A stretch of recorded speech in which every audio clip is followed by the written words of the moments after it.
na watu wa Voi. Najua hapa tuko na Voi Institute, namna hiyo.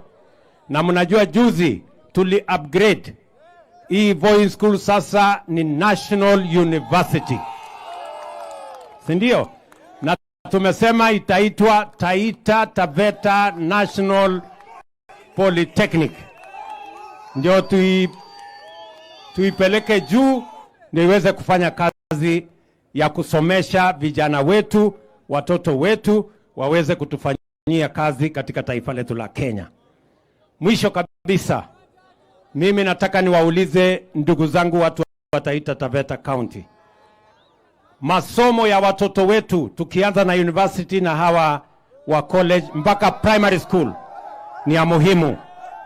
Na ndio sababu mwaka huu serikali tumeajiri walimu wapya 56,000 ili kuhakikisha kwamba kila mtoto wetu akienda shuleni anakuta mwalimu, tunamsomesha, kwa sababu elimu ndio inatupatia usawa kama wananchi wa taifa letu la Kenya.